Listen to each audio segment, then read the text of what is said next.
গত 21শে আগস্ট বুধবার বিকেলেই বাংলাদেশের সনাতনী হিন্দুদের নিরাপত্তার দাবিতে আরজিকর কাণ্ডে দোষীদের অবিলম্বে কঠোরতম শাস্তির দাবিতে নাভগড়া রানীহাটি বাস স্টপেজে বঙ্গীয় পুরোহিত সমাজের উদ্যোগে একটি পথসভার আয়োজন করা হয়।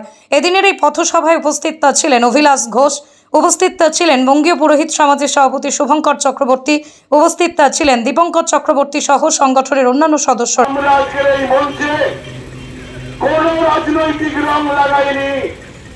তাই এই বাংলার এই এলাকার সমস্ত শুভবুদ্ধি সম্পন্ন মানুষ যাদের বুকের ভেতর আগুন জ্বলছে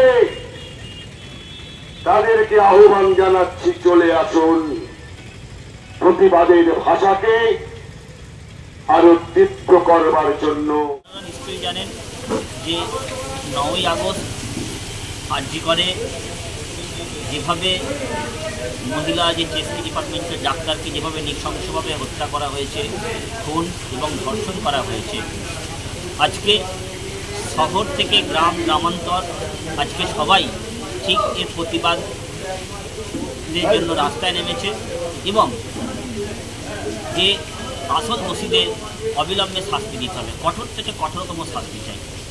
এর প্রতিবাদে বঙ্গীয় পুরোহিত সমাজ আজকে রানীহাটি নাভগড়ার মোড়েও আজকে পথসভায় অংশগ্রহণ করেছে এবং সবথেকে বেশি অত্যাচার করছে পুলিশ।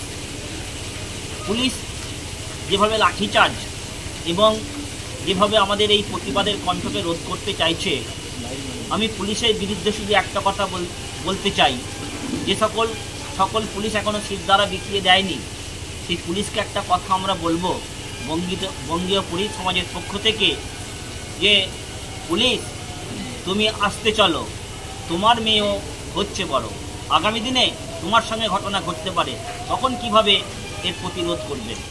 আমার নাম শুভঙ্কর চক্রবর্তী, সভাপতি বঙ্গীয় পুরোহিত সমাজ। আজকে বাংলাদেশের যে সনাতনীয় হিন্দু ভাইদের বা বোনেদের নৃশংসভাবে যেভাবে হত্যা করেছেন, যে অত্যাচার করেছেন, আপনারাও নিশ্চয়ই দেখেছেন। আমরা আজকে বঙ্গীয় পুরোহিত সমাজ গর্জে উঠেছি সনাতনীয় ব্রাহ্মণদের বা সনাতনীয় ছেলেপুলেদের যে আরও কঠোরতম সনাতনীয় জায়গা তৈরি করুন, সচেতন থাকুন, ভালো থাকুন।